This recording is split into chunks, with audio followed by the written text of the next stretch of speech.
Pushpang Raj, a BALLB's third year student from National Law University Tripura. So we are here to ask you questions on female feticides and prenatal gender screening. So we will be asking you questions regarding public awareness as of your expertise is in that field. So starting with the questions, I along with my teammate Rashmi Das, she will introduce you to yourself. I'm Rashmi Das, second year law student at National Law University Tripura. Okay, you are most welcome, and I'm happy that you have chosen a subject which is related to law. Law guides these things which you have chosen. Okay, without wasting much time, let us start your interview, and let me see what you want to ask. Okay. Starting with the first question. So, before we begin, could you please explain what female feticide means medically and how it is still happening in India despite strict laws like the Preconception and Prenatal Diagnostic Technical Act? So can you please tell us about this? See, if you see the sex ratio in India, you will find out that out of 1,000 male child, there are less than 1,000 female children. And we have got a statistics of 100 years. And in 100 years, starting from 2001 and onward, every 10 years there is census, that male-female ratio is always goes like this, that out of 1,000 males, male child or 1,000 children born, there are less than 1,000. It may be some 900 something, or every census it varies, but most of the time it is less than 1,000. So this is there is a gender disparity which is there in India. Now it came very low, particularly in the late 80s and early 90s and all we have seen. Then previously it was sometime it goes like that 1,000 is to, let us say 980, 970 and all. But in the late 80s and early 90s, it has come to almost 930, 931 out of 1,000 children born. Means here there are 1,000 male child, against that there are, let us say 950, 970 or 900. So this is the disparity. So moving to the next question. So Tripura's sex ratio is higher than many Indian states. So in that is 967 females over 1,000 males. Yet, experts say hidden cases of sex-selective abortion may still occur. Based on your expertise, how prevalent is this issue in Tripura? Well, this is the statistics which you have given. 1,000 is to 967. Yeah, 967 or 940. It is sometime. It came down to 949. 967 you are telling, no? Yes. Yeah, that must be the latest. This one.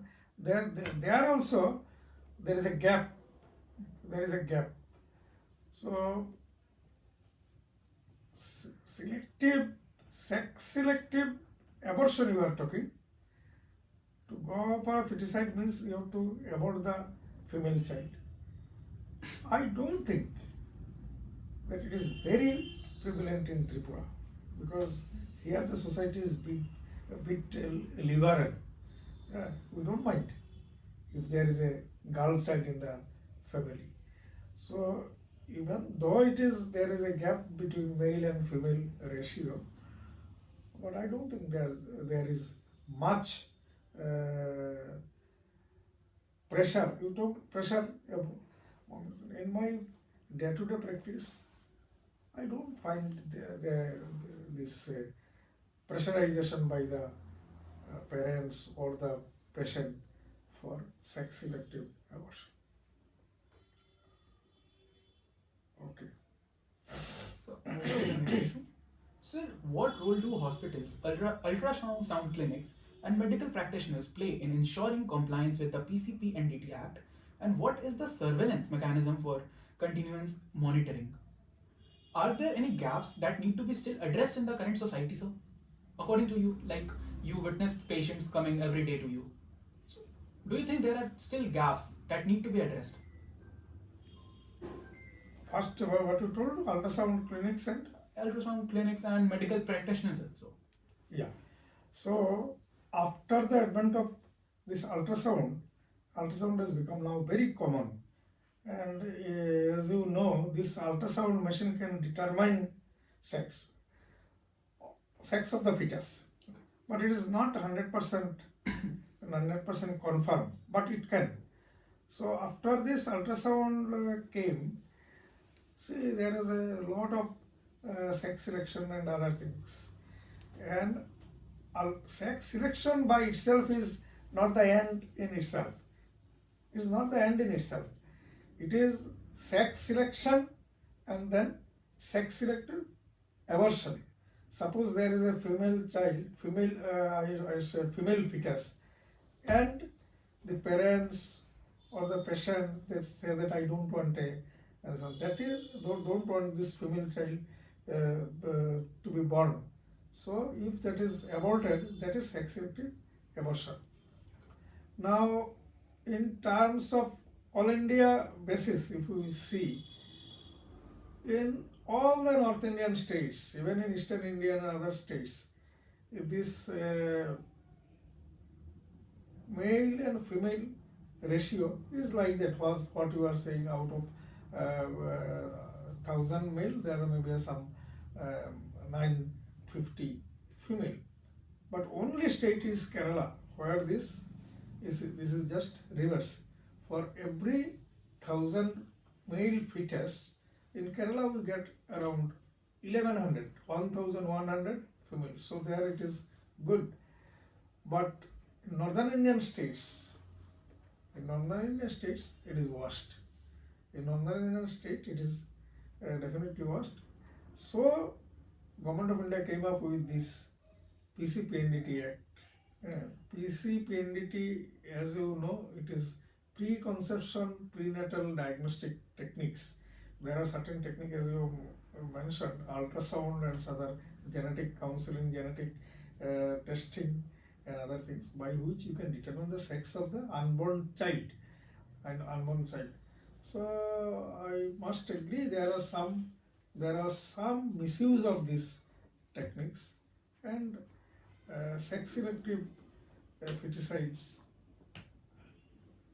are done some, but I must add in Tripura, I'm very sure that it is not as prevalent as it is in the northern states.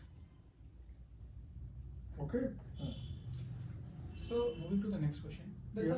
That includes a sociological domain in this question. So, the question is that there are cultural or social factors prevalent in the society, such as dowry, economic conditions, or family expectations, that may indirectly encourage gender bias.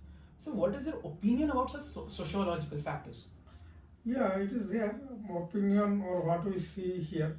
First of all, in India, we always believe that it is the male child of the family who carries the lineage of this particular family, particular area and everything. And females are having a secondary role from time immemorial. Now gradually it is changing, but it is definitely there. Second point is, you mentioned dowry.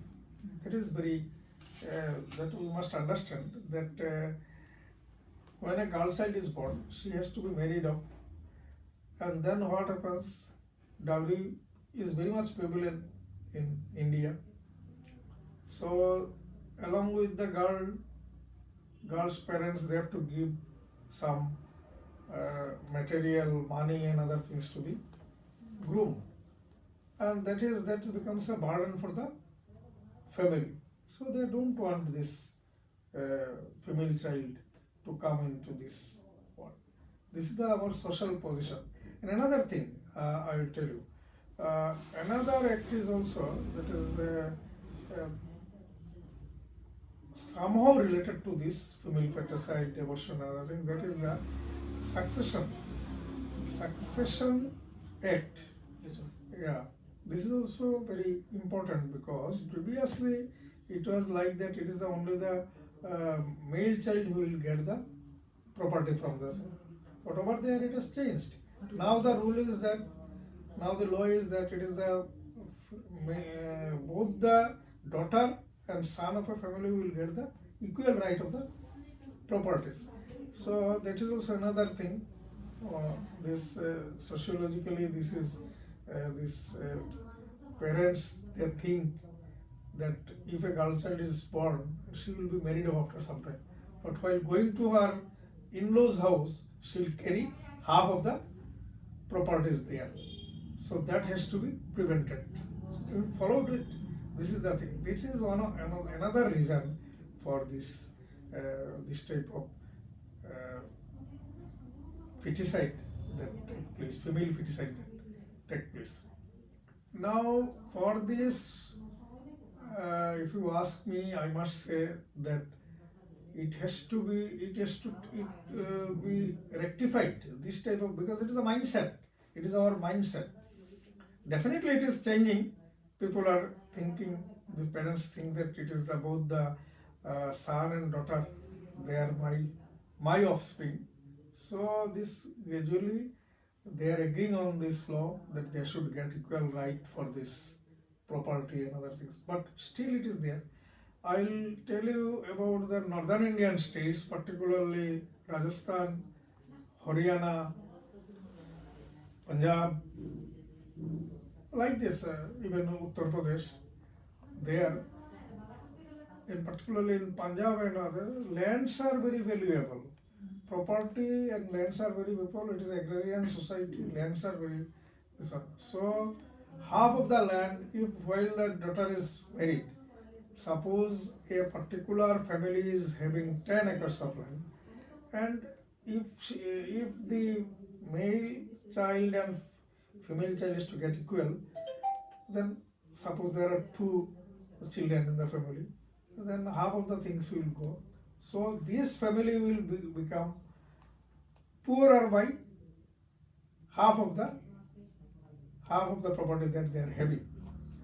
So this is another very serious problem that the family thinks. So that's why they don't want the female child to come into this family. They want only the male child. So don't you think this is the violation of the right of the females in the northern belt of the country? It is definitely violation. But how you prevent? This is there. I'm telling you the exact position now. Why in northern belt? Even in eastern belt, there it is maybe there it may be say 80%. Here it may be 20%, but it is definitely there. In Indian that mindset, our tradition and other things, everything is has to be gradually changed. Has to be. The question is like really depends on the validity and the efficiency of the law. Like the laws being implemented in today's world are valid, but they're not as efficient as they should be. Like you just said, the Inheritance Act that the government has applied to give the females their right, that's not efficiently working, right? No, that is a different question. There are laws. Government wants this thing should go like this particular way. If it is, if whether you have to see that it is implemented properly. Why only this? If you tell like that, many other laws are there. Whether every law is efficiently implemented, may not be. So what we should see that it should be implemented properly. PCPNDT Act is a prohibitory and regulatory act. Prohibitory and regulatory act. So there are certain things which are prohibited, and there are certainly regulates, and also it has got a provisions of punishment. It's got a provision of punishment. Now we have to see, the implementing authority has to see that this is followed properly. So moving to the next question of this section, that's, sir, as a gynecologist, over the years you have seen various cases. Through the various central and the state government initiatives like Beti Bachao, Beti Padhao, One Stop Center scheme, and etc., have you seen any positive changes in the public awareness in the society of Tripura regarding the valuing of girl child, or what more needs to be done if it's not being implemented properly? No, definitely there are changes. Definitely people are becoming aware of the things. People are not aware. People, they would have taken the things as it is. Yes, why the girl should take the properties from the parents' house and all. But this perception is gradually being changed. Nowadays, people are aware that this is. People are also aware nowadays that this is not correct to have the female feticide.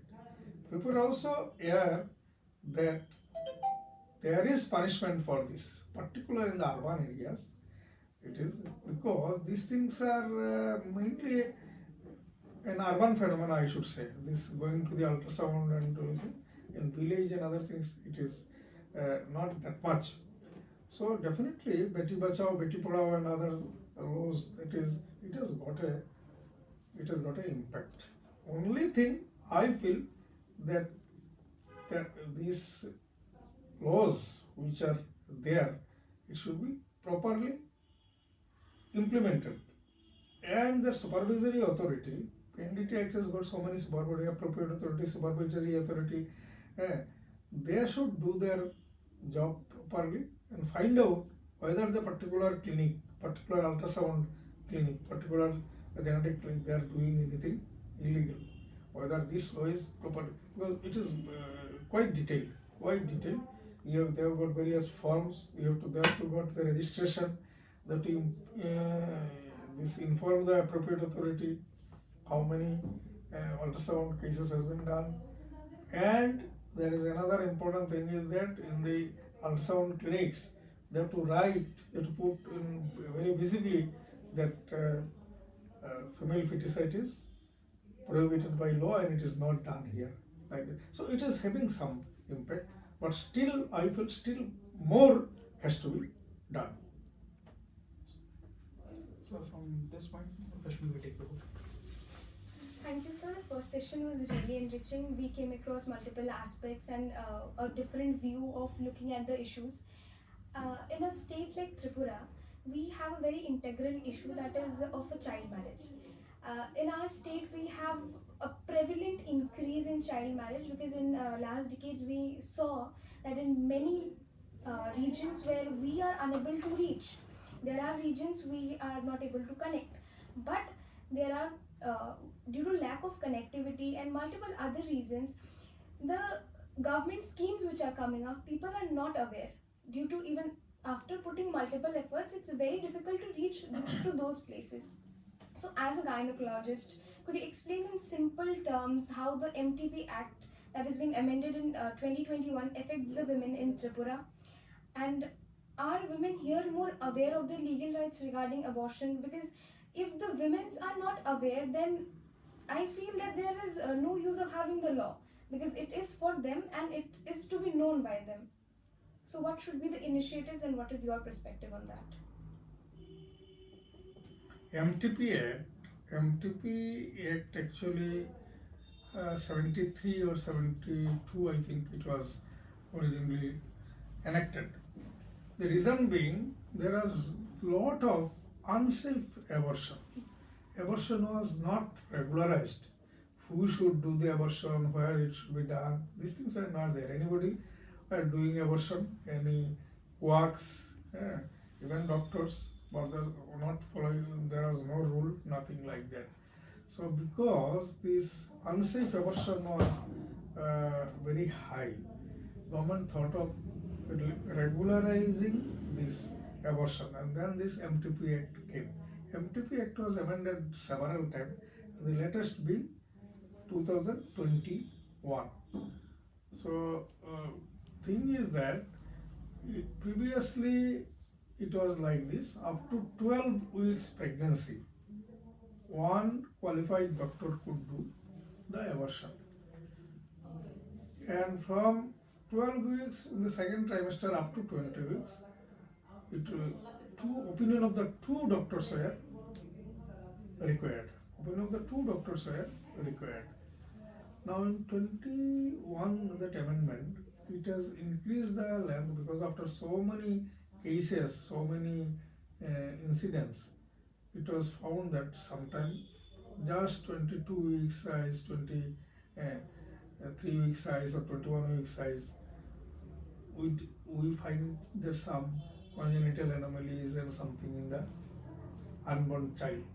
If the child is allowed to come to this world, it will be born with some defects or something like this. There was a lot of discussions, and this act, this amendment, it has increased the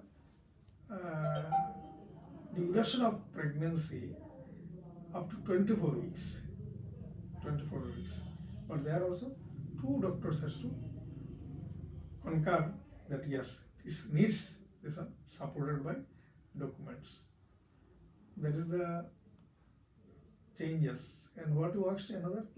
Sir, in a state like Tripura, how people, especially women, should be made aware of their rights? Awareness. Now, awareness, Tripura, I will say, it is definitely a better state. People here, they know the things. Even the ladies or the girls, they also know they are this one.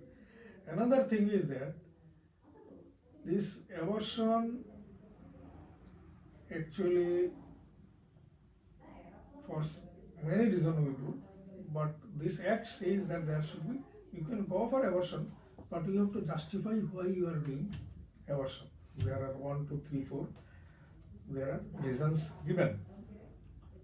And one of the things is that if the lady is taking a contraceptive, documented taking a contraceptive, and sometimes the contraceptive fails, so she conceives. So this is actually an unwanted pregnancy. So like this, and if there is some,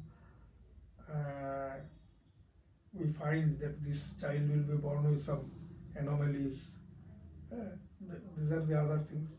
Or if they continue the pregnancy, it is actually unsafe for the mother, because mother is suffering from some certain ailment, disease, and if the pregnancy continues, it may harm her health.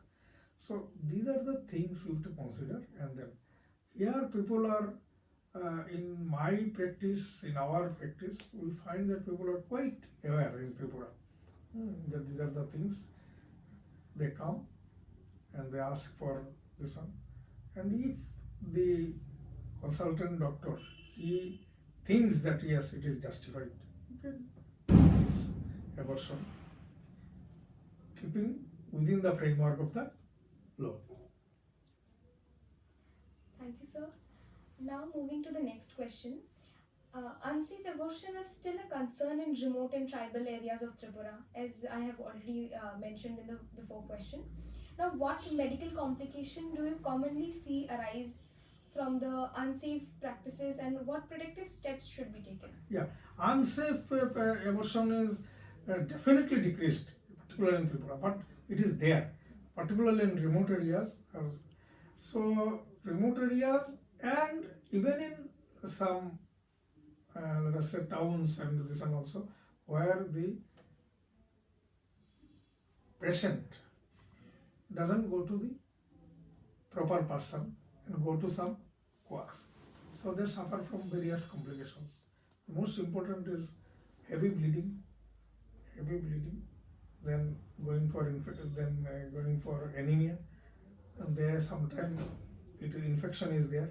So if there is infection, so all complications, and long-term complications also they lose their fertility because of this abortion, ill health and other things. So these are common. Thing is that my advice or your advice to the people will be there. If you don't want to keep the pregnancy, if you don't want to continue the pregnancy, whatever the reason, go to the proper person, go to a doctor, and then consult and go for an abortion. Doctor will consider whether this is whether your demand is correct or not, and then he will do the needful. But don't go to the anybody in the sense some unauthorized person who works for abortion. That will cause immediate and permanent damage to the lady concerned. That was very insightful, sir. Now moving to the next question.